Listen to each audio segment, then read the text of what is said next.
Detective Pikachu Returns is the sequel to the original Detective Pikachu from the 3DS. Not the movie, that's a completely separate thing. I played through the first game earlier this year, and you can find my thoughts on that through the cards or later on the end screen. And while I will spoil that I am quite fond of the OG Detective game, this one doesn't appear to be as highly regarded. As you'd expect from a detective adventure, there is a ton of dialogue. You solve cases by speaking to people and Pokemon, plus examining environments and documents to gather info that may or may not be needed to complete your investigations. Even if you manage to get the couple of info pieces needed to solve the current question, the game won't allow you to progress until all the explorable details have been uncovered. As a completionist myself, this was never an issue, as I naturally want to examine everything for secrets, but not all players will enjoy these extra fluff steps. Although those incorrect answers can be pretty silly and often made me laugh, so points for humor, I suppose? Every single note in this game is solved using multiple choice, which is extremely disappointing. One of the things I praised in the first Detective Pikachu was the creativity in how the notebook was presented. Every puzzle had its own special way of solving it, and that's just gone here.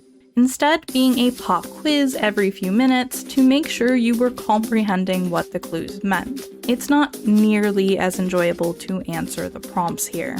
Beyond the asking and answering of questions, there are a few times Pikachu gets to use other Pokemon skills to gather information or move around levels. These are the moments in the game worth playing. It's so fun to run around on Growlithe, smash things to smithereens with Darmanitan, and become a superhero with Luxray. This is the good stuff gameplay-wise. Oh yeah, Pangoro's another one you can use. Great Pokemon, cool subplot in this, but the push-block puzzles are boring. At least they're short. Occasionally during cutscenes, you'll encounter QuickTime events that either ask you to mash A or press it when in an indicated area. A couple things to note. Your mash does not need to be very fast to pass, and these sections won't auto-complete. They will go on continuously until you get it right. In addition to the main quest, there is side content in this called Local Concerns. These are chapter specific, and oftentimes when one exists in a particular segment, the characters will ask you for confirmation that you want to progress the story at some point. So you've always got at least a chance to look around for all of them. I honestly enjoyed this mechanic. Most of them are simply hide and seek missions for either a specific Pokemon or an item, but the dialogue and Pokemon interactions are what really make these interesting. When you complete a local request, the next morning there will be a news story detailing something related to the person or Pokemon the requests came from, which is a really cool feature. Sadly, the game doesn't have any kind of checklist to indicate if you have or haven't seen them all. So if you're unsure, you'll need outside resources to check. Why are Pokemon games like this?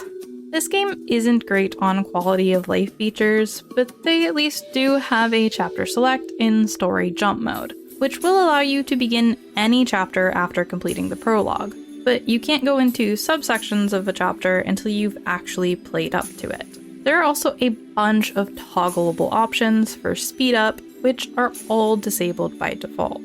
Along with straight up cheats if you don't feel like thinking in your video game that's supposed to be entirely about thinking. Thanks, Nintendo? This game revolves around two things: the search for Tim's dad and the events of Pokemon Friendship Week.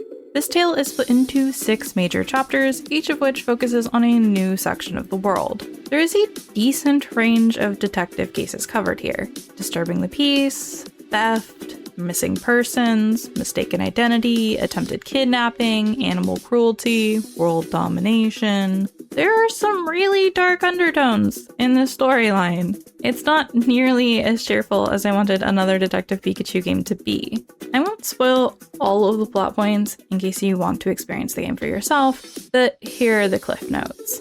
Our detective duo stumbles upon a new group's nefarious activities as they find multiple Pokemon being controlled in a manner not too far removed from how R worked 2 years prior. With their sleuthing abilities combined, they find the super secret base of these heartless fiends and stop their plot by literally blowing the place up. I'm not even joking, I will spoil that much. This is an insane way to end a Pokemon game. I have no complaints with this story as a whole. I think the way it was executed dragged for large portions of it, but the actual storyline and all of the little pieces that reference the past game and fill in all the gaps to reach a genuine ending to this experience are really solid. This game does end in a satisfying way, which is great. Detective Pikachu Returns is not as whimsical as I hoped it would be. However, there are still plenty of things to like about this one.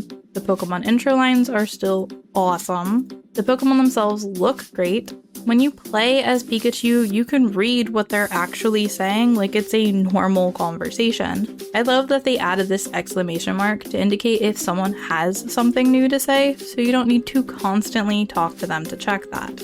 These are really good elements to a pretty good game. I honestly don't believe it deserves a 4, or even a 6, but it doesn't deserve a 10 either. I'm giving Detective Pikachu Returns an 8. Making everything a multiple choice quiz isn't necessarily a problem mechanic, but it is a decision that makes for a bland experience. We all know they could have done it better.